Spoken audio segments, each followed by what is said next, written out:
good day, and welcome back to Liga Adarna Season 3, Women Rising, the most awaited all-women tournament in the Philippines. And like I said, today is going to be the fourth day and it's going to be the finals.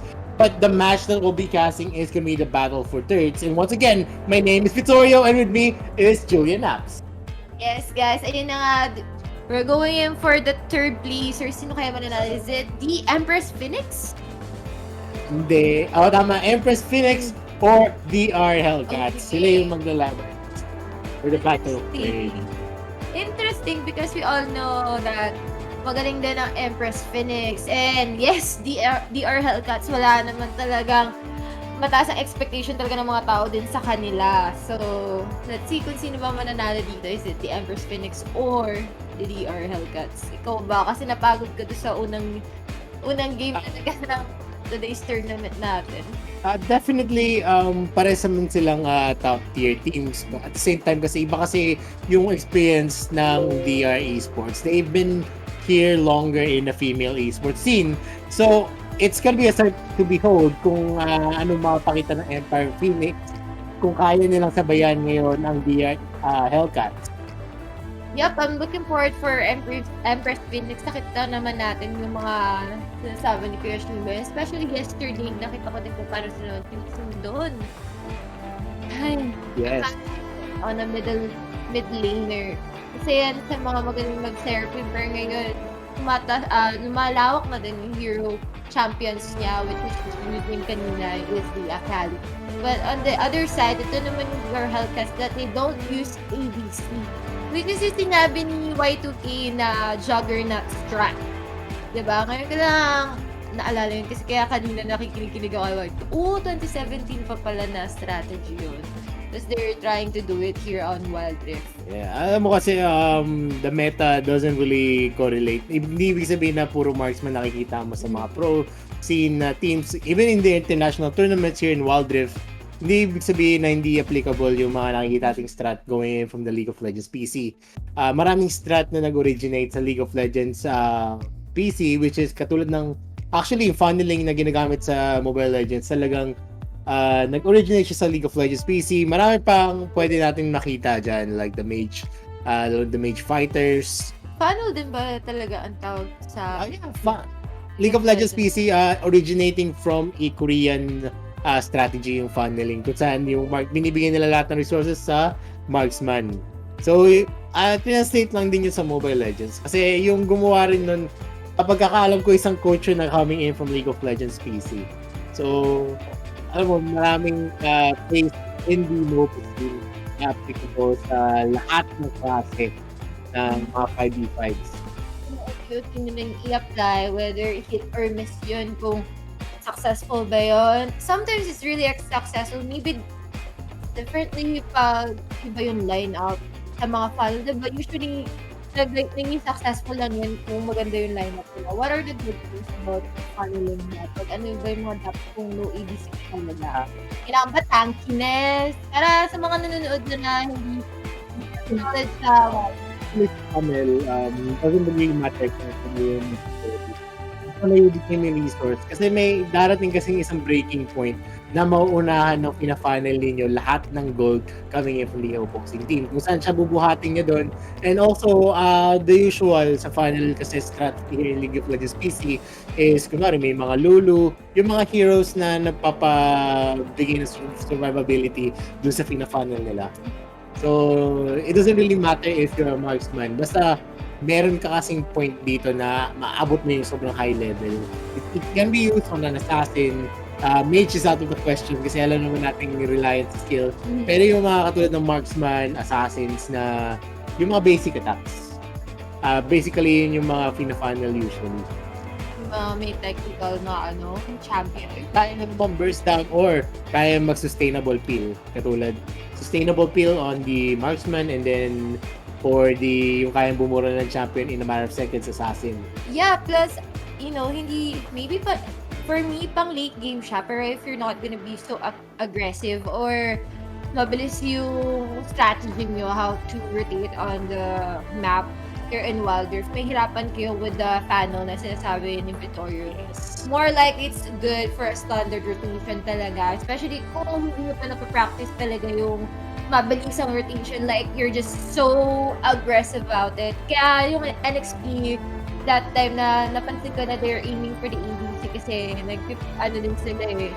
Secure din nila. What if pumunta sa late game, di ba? Yes. And also, by the way, guys, so the tournament, we have daily giveaways, which will have 3 winners. So just keep watching for a chance to win 700 wild cores. Just follow these 3 simple steps to join. Like our page in the stream, share this stream, and tag 3 friends in the comment section with the hashtag LA Woman Rising and !notify. So sobrang dali manalo sa ating mga giveaway dito, Miss Julia Napz. Hindi lang niya, pasalamatan naman natin kung sino yung co-presenter natin dito sa Liga Adarna.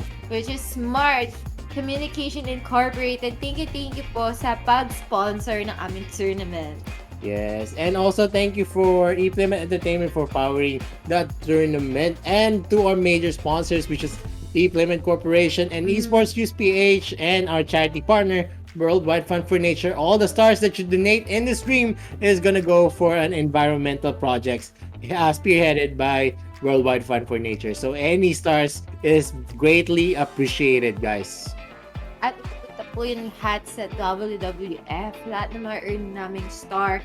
And now, we're just waiting for the team to start para mapunta na tayo sa draft. You know, guys, try nyo talaga sumali sa giveaway namin na 700 wild cards. And, you know, you can actually buy some wild pass, you know. Wild cards, diba yung i-gift talaga literally? Wild cards yung bibigay sa inyo directly. Plus, you can use it in a variety if you want to buy champions, wild pass.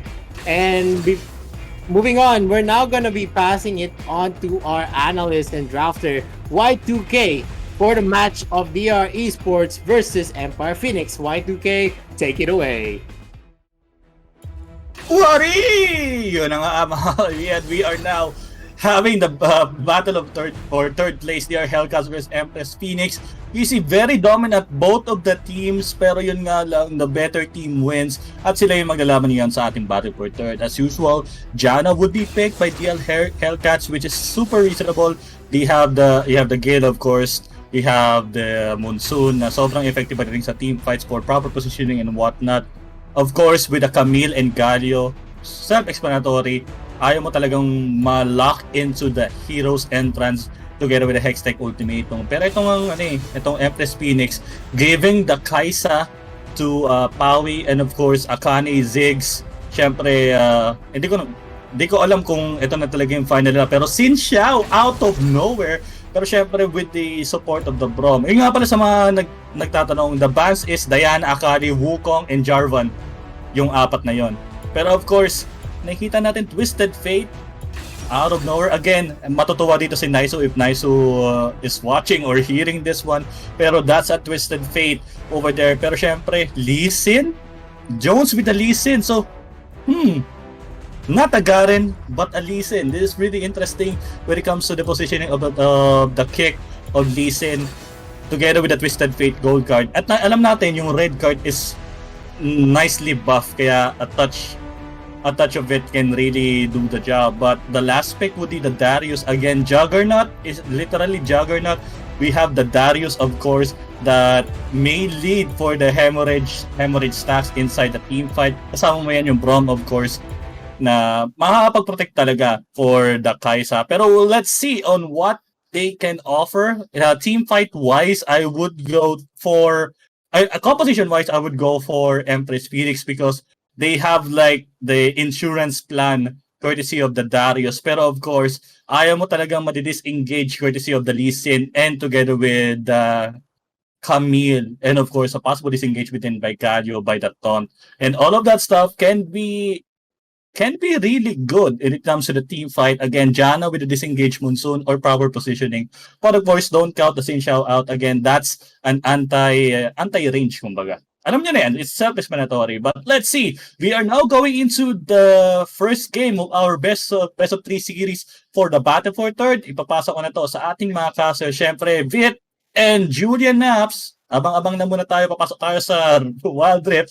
Pero take it away, guys. Definitely, thank you for the wonderful drafting, Mr. Y2K. And starting here, it's gonna be DR Esports versus Empire Phoenix. This is the first of the best of 3 series. Tingnan natin kung sino yung team na magka-come out on top. And definitely nakakita tayo. This is gonna be a 3-1-1, I think. Very unorthodox actually. 3-1-1 is not really used in most of the matches na makikita natin dito. Yes, and I'm seeing here that Bambi DR actually got that Lee. So I think there's gonna be a first blood promotion here, but the flash has been committed from that Jones DR and it wasn't successful. This is actually a very dismal rotation. They already had an idea where most of the members of Empire Phoenix is, and definitely it caused a rotation for the side of the esports to take that red uncontested. They know that the members of Empire Phoenix is actually low in health, so that is definitely a good sign for them to go for an invade, and definitely Sinzao is gonna be left out in most of his early gold. Yes, especially if you're not seeing the opposing team on the map. Sure ball talaga yan na meron that brush. And you know, it's really hard kung ang unang igagamit nyo dun is Camille. Diba? You know, there's a tankiness on that champion. Now they're taking in that Scuttler. Tama naman yan, tinutulungan talaga ng jungle yung mga teammates niya para makuha ang 120 gold. Dahil kailangan ng isang jungler. Ngayon, there's gonna be a duel here onto the top lane. Taunting from that Jones DR as well as Mina. Do you think the Darius pick is really good since walang EDC aside ng DR Esports? Yeah, definitely Darius is really a good champ against melee champions. But at the same time, the problem here is the 1v1 potential. Definitely, Camille wins on top of a Darius. Especially, they didn't really have any kind of advantage in the early. Some of the goal was taken by his teammates. So, it really had a deficit on the member, which is Mina. She's definitely gonna have a hard time against a Camille because of the failure of the 3-1-1 rotation. Yes, actually, yun yung downfall nila sa early nila. They took the chance to go to the tri-brush. Pero na nakita na talaga, you know naman, dear Hellcats, mabilis sila. Proactive sila, mabilis na mag-follow up. If they have the opportunity to get an objective, they would. Lalo na kapag nagsama-sama talaga yung mga ng opposing teams, katulad ng ginagawa ng Empress Phoenix, nagsasama-sama sila doon. Alam ng dear Hellcats yung strategy nila. Yes, and going into the game, as we can see, there is going to be a 1k gold lead on the side of DR Esports Hellcat because they were able to secure some of the camps for that Sinzao. And now we're seeing there's going to be another rotation here. Jana and most of the members of DR Esports and the teleportation coming in from Distant Fate is going to catch Darius. And that is going to be a first blood provided by presented to you by ePlayment Wallet. Wow, solid naman talaga yung pag-singit doon ni Kuya Vittorio, but we are seeing here DR Hellcats is trying to push the top turret and Empress Phoenix trying to defend it kasi mahirap naman talaga kung sino mauunang makakuha ng inhibitor turret dito, but 21 seconds on the dragon to spawn. They have to reset, get that item, and maglalaban na naman sila dito. Another team fight here into the Drake. It's really interesting kasi nagsistay lang talaga si Kaisi doon, getting all the resources. Plus, mainit ang unang Drake dito because it's the Infernal Drake.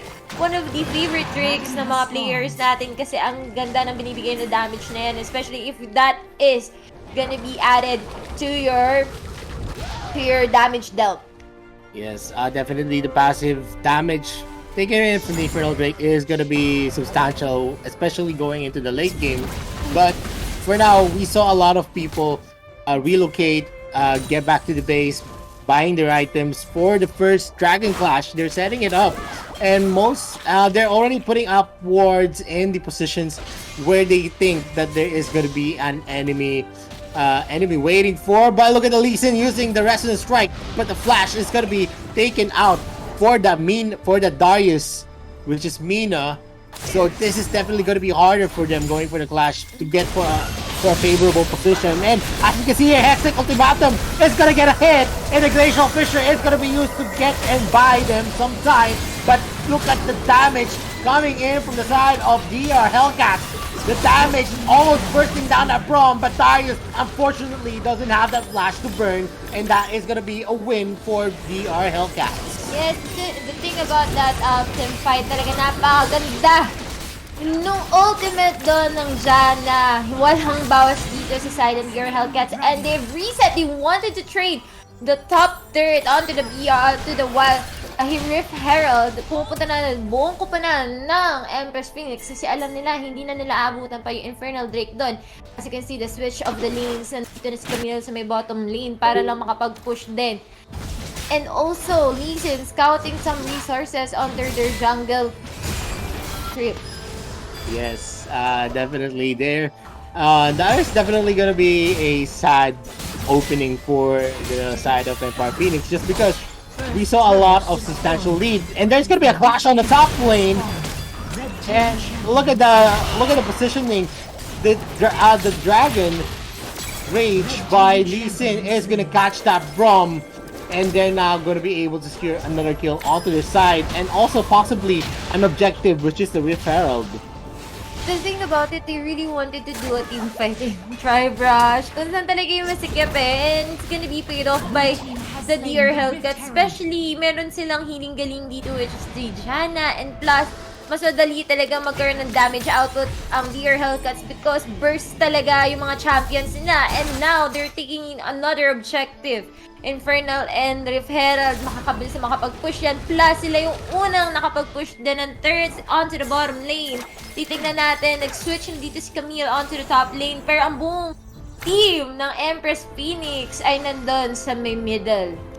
Yeah, actually, it's gonna be very, very hard for Empire Phoenix to get the position. Yes, we see that the wards doesn't really connect on the side of DR Esports, but they have the Twisted Fate, which is the ultimate destiny to get a vision on where the Empire Phoenix is positioned in every clash that they're doing. And that really helps a lot, especially that they get a lot of there, and the Duran is gonna catch and taunt that Kaisa. But I think that is gonna be a bad way to use the Dragon's Rage, saving Kaisa from that predicament, and definitely a turnaround clash. Yes, kasi si Lee Sin ka, nagkamali natin siya ng pinasok, pero pumasok pa rin dito ang isang Camille! Another slame from that Zig! And now, onto the middle lane, nag-spell na nga dito ang Twisted Fate! Sinundan pa ng isang Galio, and they're going to push that middle turret. But still, there is no minion. Ang nakita ko doon sa team fight na yon, kahit ganun ka-aggressive ang isang Lee Sin, hindi pa rin umabot yung heal doon sana. Because of the ultimate of that Darius plus Kaisa. Si Kaisa ang nakapatay doon, which is a good thing. Magkaroon ng isang kill si Pawi. Yes, and definitely we're seeing Lee Sin is actually gearing up to have a damage item. Yomo Ghostblade as the first item. That's not really gonna work if you're not gonna be able to burst down anyone. Just because Lee Sin is a hero that is very, very well known to go in. So once you commit to a damage item on a Lee Sin, there are less options for you to survive the clashes that happens, because it's very easy to really burst down a damaged Lee Sin. And also yung damage din talaga dito ni Bambi DR, talaga yung one hit delete talaga yung mas squishy heroes dito na Empress Phoenix. For me, Empress Phoenix to sustain their lanes, mag-shove the lanes, especially onto their bottom turret, dahil umaangat na dyan ng mga minions, especially onto the top lane. Grabe talaga yung rotation dito na ginagawa ng Jones DR. Yan talaga yung specialty niya. And they're just taunting onto the middle lane, giving some time because the DR is going to spawn in 14 seconds. Wow, the Glacial Fissure has been procced by Bambi. He used the Resonance Strike and then used Iron Will to get out of there. And it made Braum maybe nervous. That's why he used that Glacial Fissure, not hitting anyone. So that definitely the next objective is going to be taken by them. And the mid lane turret is also going to be taken out by the Hellcats.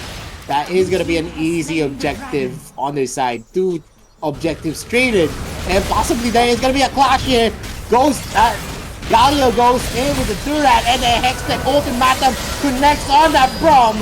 But let's see if there is going to be a kill there. The heroic Empress gets another hit and knock up on that Darius. Darius didn't even have a chance to move on that flash. Mahihirapan talaga dito si Darius, especially the support that given by that Zen VR. Alam niya yung calculated niya talaga. And you're seeing here Twisted Fate trying to get that Pawi. Pawi here is recalling. Titignan natin, hindi niya mahanap. Pero bakit siya lumabas doon? And this is gonna be goodbye for that Pawi. Dapat siguro hindi na lang siya lumabas doon sa Maybe he should have gambled the chances that Twisted Fate is not going inside the blue buff rush. But still, we can't blame her because she's in enemy territory in between Galio and the Twisted Fate. So maybe just really felt nervous. Sometimes nangyayari din sa akin yun na napipindot ko yung joystick. Hala, bakit ako lumabas? Alam mo yung feeling na, should I just dodge this kasi baka makatakas pa ako, or should I stay in the brush? It's really hard, you know, especially ngayon. The score is 9-1. May isang kill pa lang dito ang Empress Phoenix, pero hindi naman sila magpapatinag dito. Alam ko naman, ang Empress Phoenix, pang late game talaga yung mga ladies natin na yan. Nag-aantay lang sila kung magkakamali dito ang DR Hellcats. But nakita naman natin na dito sa may bottom lane, they wanna push the turret. Makikipag-trade sila dahil yung buong team naman ng DR Hellcats ay nandun sa may top lane. Yeah, I think this is gonna be a too late for that kind of trade. It's gonna tier 2 turret for a tier 1 turret and possibly another turret onto their name. We all know that Xin Zhao and Darius is not going to be able to fend off this attack coming in from Man Hero. And possibly they might finish this. Let's see if what is going to happen. The Shield Duran is going to get a taunt. And look, another crowd control coming in from that Galio. It's just connecting one after another. I thought they were going to finish it kasi kita mo naman yung zoning capability na ginagawa dito ni John. Ayaw niyang pauwiin ng isang Brahma na low health, but here comes the hook of the Darius. Hindi nag-connect and it's gonna be the disengage, pero isang inhibitor turret pala at nabutas na yung base dito ng Empress Phoenix. Dapat talaga nag-reset na lang sila that time.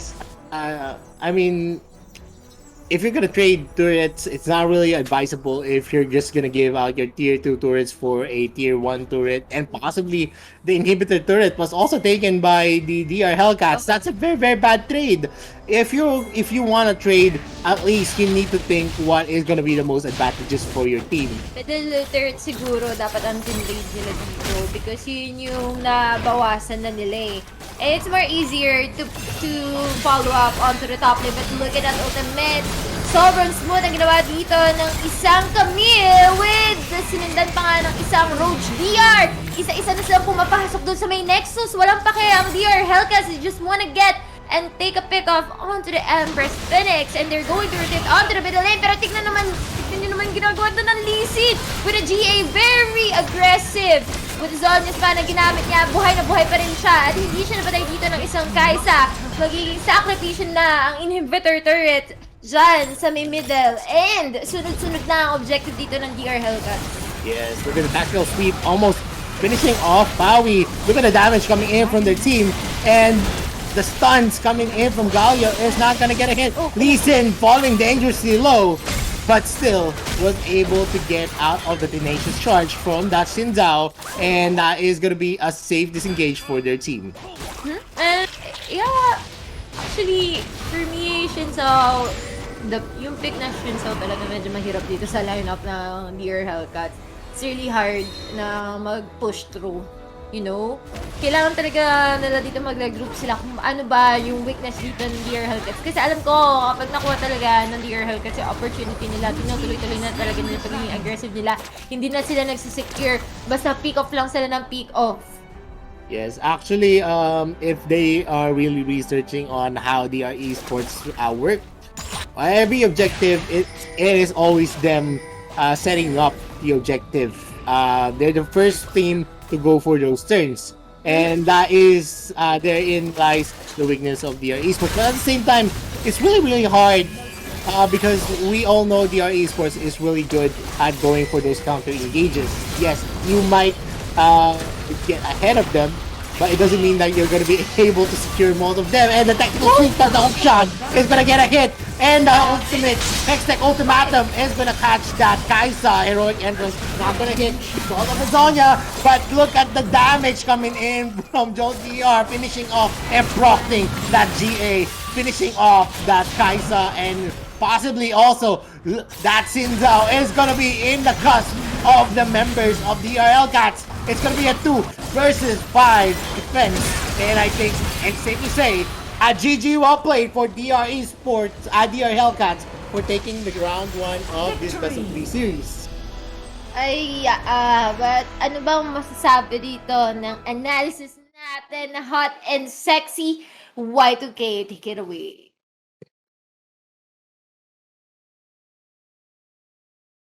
Alright, yun na nga eh. Siyempre, nag-iimot lang ako dito. Siyempre, that's a wonderful game. Break it down na natin real quick. Pakita natin yung graph dito ng mabilisan. Eh, na nga, medyo mahangin dito. Yan talaga yung graph na yan is really into the favor of DR Hellcats. Yung nangyari talaga is a lot of crowd control and of course single target CC which give them a really good advantage. Yung probably the only AoE nila is the Heroes Entrance. Pero syempre, Ultimatum setup and then Heroes Entrance. Parang alam mo na yun, magdidikit-dikit sila at that time just to say probably the AD carry na may ipit doon. So, really good job din, napansin ko, baiting the Glacial Fissure by Bambi. So, talagang tinatry niyang mag-extend into the turret para sa iba paano makasalo ng turret hit, tas Glacial Fissure, hindi niya alam may Iron Will out. Nawala yung Glacial Fissure, so confident sila to take the objectives. Second of all, 9-minute mark, ang ganda ng pressure nila pagdating sa mid. At parang super confident sila that they can go all in. Especially, again, with Bambi going into the fight. And of course, with a follow-up by Galio and Camille.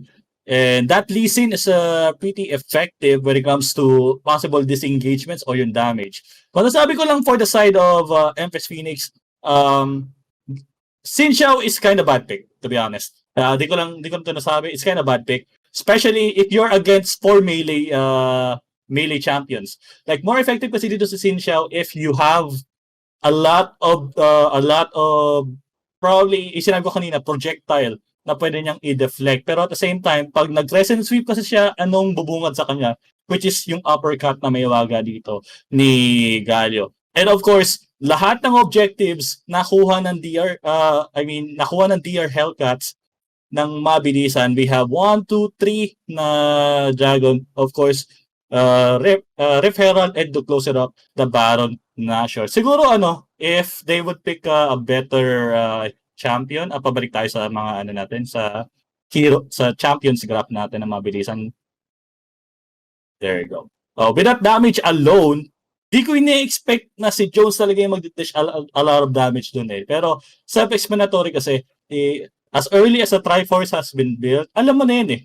You will have a lot of damage in your hand and of course, securing one of them inside the Hextech Ultimatum. Ano nangyari kay Akane sa mid? So, sobrang okay si Akane or Akane kung sabihin nga dito ni Nice. Sobrang okay niya when it comes to the backline. Parang magti 3 points lang siya with the bombs. And of course, yung kanyang ultimate. Siguro si Dora parang sa akin eh. Medyo nagpa-bait talaga siya pagdating sa Lee Sin. Yan talaga sobrang crucial eh. Yung Glacial Fissure. Kasi yung Xin Xiao, pag nag-crescent sweep siya, so parang unahin na lang nila si Xin Xiao, and Xin Xiao is not really a beefy champion. They might go for a Vi instead kung ako yung pipili ng draft. They might go for a Vi, or kung gusto na ng super comfort, they can go for Shyvana. Shyvana may stood a chance for here. Pero yun na nga, Mina having the early disadvantage at the side of course, on Empress Phoenix. Pero still, they try to retaliate kahit papano, but they only get 1 kill of that game. But still, ano ang gagawin dito ng Empress Phoenix to turn things around in their favor, securing the 1-1? Or DR Hellcats will secure the 2-0 lead? Malalaman natin yan. Siyempre, let's go back into our casters. Julian Napz and Vittorio, poging Vittorio. Take it away. Yeah, thank you very much, Y2K, for that analysis.